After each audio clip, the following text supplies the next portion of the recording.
सम्मानीयः नाना देशस्य नाना कोणेभ्यः एवं इतर देशेभ्यश्च समागताः समेऽपि विद्वद्वरेण्यः लोकभाषा प्रचार समिति पक्षतः एवं च केन्द्रीय संस्कृत विश्वविद्यालयस्य आनुकूल्येन अद्य यः कार्यक्रमः अत्र समुपस्थितः यः कार्यक्रमः अत्र समाचरितः वर्तते तत्र उत्कलया या कला अस्ति पाला इत्याख्या तस्याः कलायाः प्रदर्शनार्थम् अस्माकं कृते सुयोगं दत्तवद्भ्यः समेभ्यः गुरुवर्येभ्यः अस्माकं प्रणामाः। एवं च इयं कला तादृशी एका कला वर्तते यत्र नाना पुराणानां वेदानाम् उपनिषदाम् एवं च समेषां शास्त्राणामपि अत्र समाहारः क्रियते। एकस्मिन्नेव विषयमेव आधारीकृत्य तत्र कथनं गायनं नर्तनं च क्रियते। अतः अस्माकं कविना उक्तमस्ति किमुक्तमस्ति गीतार्थनर्तननुवाद्यं मुद्रामस्तकचालनं तानमानस्वरश्चैव नवरसेषु गायकः नवरसेषु एव गायकः गायकरूपेण तस्य परिचयं सः दातुमर्हति। एवं च संगीतं पुनः साहित्यम् अनयोः समाहारः पालायाम् अस्यां कलायां दृश्यते।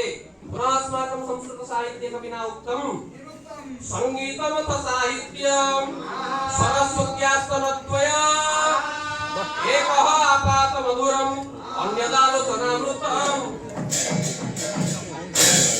संगीतं साहित्यं च अनयोः समाहारेण संगीतं भवति गानात्मकं गानमाध्यमेन समेषाम् उपस्थितानां विद्वद्वरेण्यानां मनोरञ्जनं क्रियते एवं साहित्य आलोचनमाध्यमेन समेषां च मनोरञ्जनं तेनापि भवितुं ज्ञानेनापि भवितुम् अर्हति।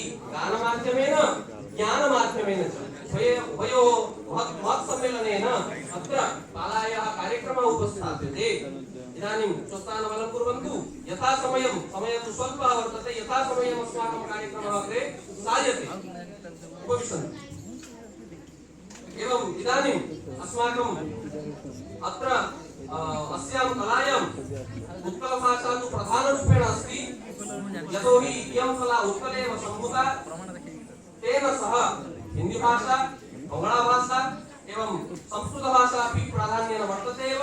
किमर्थमिति चेत् संस्कृतभाषा तु प्रधानभाषा वर्तते। समेषां भाषाणां जननीति वयं जानीमः। तस्य नाम न वर्तते अभिप्रायः। अतः संस्कृतभाषायाः आरभ्य समेषां भाषाणाम् अत्र सम्मेलनं समाहारः अस्यां कलायां क्रियते। अतः आदौ वयम् अत्र उपस्थाय समेषाम् उपस्थितानां विद्वद्वरेण्यानां कल्याणार्थं मङ्गलम् आचरितम् अस्माभिः। किमर्थं मङ्गलम् आचर्यते? मम नाम पापं कलयति नाशयति इति मङ्गलम्। तस्य मङ्गलस्य आचरणं मङ्गलाचरणं क्रियते। अतः विघ्नविनाशनार्थं समेपि वयं जानीमः अत्र प्रदर्शनात् प्रागेव अस्माकं भीतिः जायते। नाना गुणेभ्यः विद्वद्वरेण्याः अत्र समागताः सन्ति चेदपि स्थानसंरक्षणदृष्टितः वयं किमपि वदामः। मंगलाचरणम् अनेकेषु शास्त्रेषु वयं पश्यामः। नैके कवयः मंगलाचरणमाध्यमेन तेषां स्वग्रन्थस्य आरम्भं कृतवन्तः। किमर्थमिति चेत् विघ्नविनाशनं तत्र परमं सर्वं च लक्ष्यं भवति।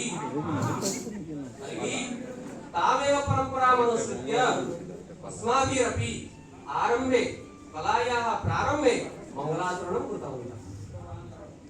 अनेन मङ्गलाचरणेन यः देवः अथवा या देवी सभायां समुपस्थिता भविष्यति सा समेषां मङ्गलं विधास्यति। तर्हि मङ्गलं कीदृशम्?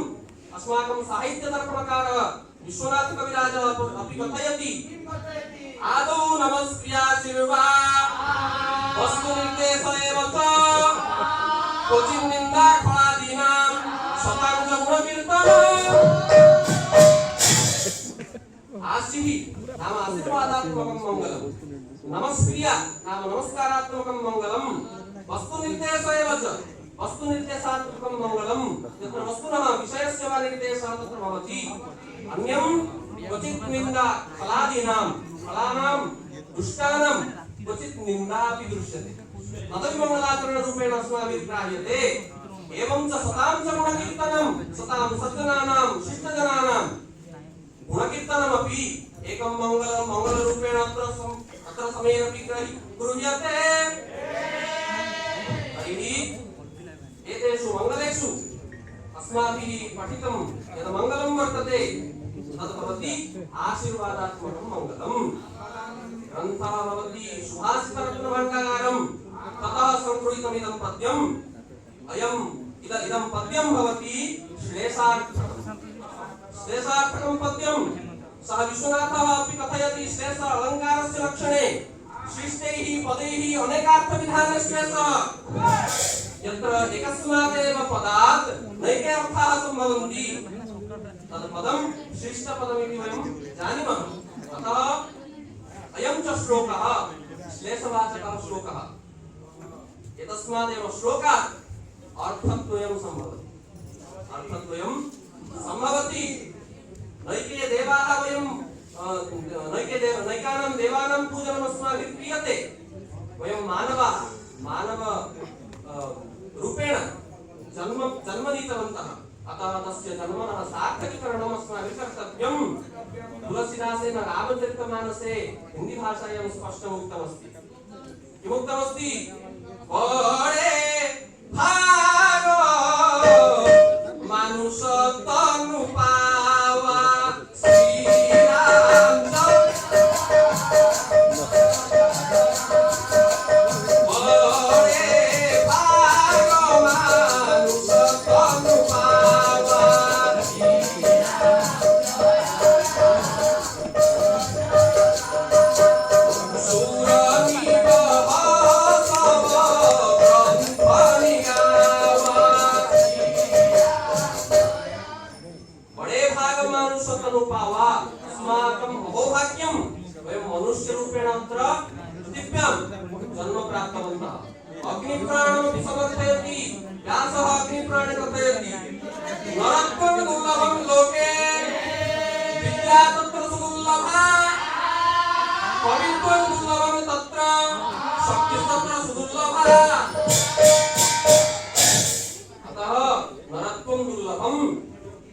लोके अस्मिन् संसारे नरत्वं समे वयं सर्वेपि नररूपेण कदाचित् जन्म प्राप्तवन्तः परन्तु नरे यद् नरत्वं तद् दुर्लभं भवति नरत्वं दुर्लभं भवति अतः मनुष्य जन्मनि वयं समेपि जन्म प्राप्तवन्तः अतः भगवतः स्मरणमाध्यमेन भगवतः गुणकीर्तनमाध्यमेन अस्य जन्मनः सार्थकीकरणम् अस्माभिः कर्तव्यम् तर्हि मङ्गलमस्माभिः कृतम् किं मङ्गलं सुभाषितरत्नभण्डागारात् संगृहीतमिदं मङ्गलम् आशीर्वादात्मकं मङ्गलम् यः देवः अत्र आगच्छति सः देवः सर्वेषां मङ्गलं विदधाति सर्वेषां मङ्गलं विदधाति कविः कथयति यः पूतनामारणलब्धकीर्तिः अहम् उक्तवान् श्लेषार्थमिदं पद्यम् अतः अर्थद्वयम् अस्मात् पद्यात् सम्भवति तर्हि यः पूतनामारणलब्धकीर्तिः संक्षेपेण मङ्गलाचरणं समाप्य विषयं प्रति प्रविशामः यः पूतनामारणलब्धकीर्तिः यः पूतनां मारयित्वा नाशयित्वा कीर्तिलाभं कृतवान् तादृशः कः भगवान् कृष्णः यः पूतनामारणलब्धकीर्तिः काकोदरो येन विनीतदर्पः भगवान् श्रीकृष्णः काकोदर नाम सर्पस्य दर्पदलने यः समर्थः आसीत् तादृशः भवति भगवान् श्रीकृष्णः अस्माकं गीतागोविन्दे जयदेवः कथयति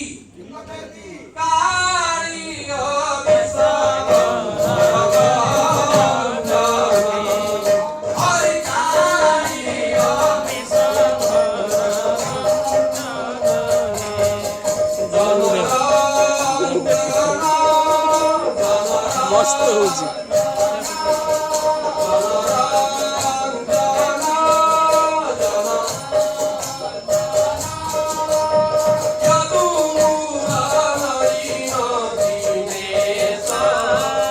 जय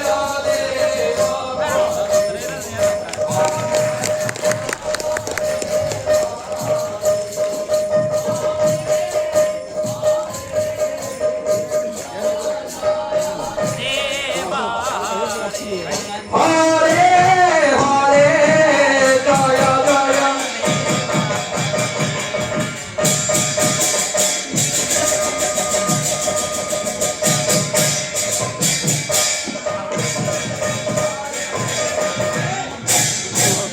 ବାଜାରରେ ଆଡଜଷ୍ଟ କରୁଛୁ।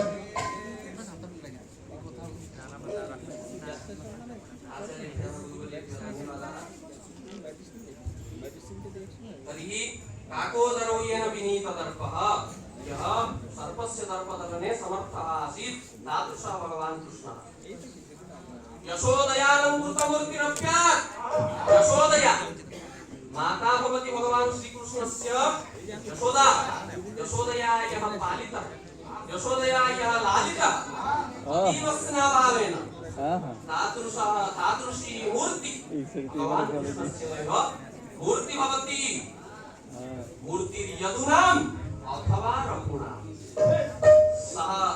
सा मूर्ति यदुनां वा भवतु यदुनां भवति चेत् भगवान् कृष्णः परन्तु रघुनां भवति चेत् भगवान् रघुनाथः रामचन्द्रः भगवतः श्रीकृष्णस्य पक्षे तु अर्थः जातः इदानीं सैव तदेव पद्यं भगवान् रामस्य कृते अर्थः भविष्यति यः पूतनाम रणलब्धकीर्तिः यस्य नाम भवति पूत नाम पवित्रं पवित्र नामधारी भवति सः भगवान् रामः यस्य नाम स्वीकृत्य भगवान् वाल्मीकिः विशालं रामायणं रचितवान् सम्पूर्णरामायणे कवि भोजः कथयति वाचं निशम्य भगवान् सतु नारदस्य प्राचेतसा प्रवचसं प्रथमः कवीनां लाभ्यं निनाय नियमाय महर्षि सभ्यां पुण्याम तमसाम्यहं पुण्यां तमसाम् अपापस वाल्मीकिः ततः शोकः शोकत्वमापः भगवान् वाल्मीकि रामायणं रचितवान् तादृशः भवति पूतनाम भगवान् श्रीरामचन्द्रः रणलब्धकीर्तिः रणं कृत्वा युद्धं कृत्वा यः कीर्तिलाभं कृतवान् तादृशः भगवान् रामः यशः दया दया पूरिता मूर्ति यस्य सः भगवान् रामः यशसा दयया च यस्य मूर्ति पूरिता तादृशः भवति भगवान् रामः मूर्ति पतिर्यदुनाम् अथवा रघूणाम् सः रघूणां पति रामः भवतु यदुनां पतिर्भगवान् कृष्णः वा भवतु अद्य उपस्थितानां समेषां गुरुवर्याणां पण्डितानाम् आगन्तुकानां च मङ्गलं विदधातु इदानीम् अस्माकं विषये वयं प्रविशामः।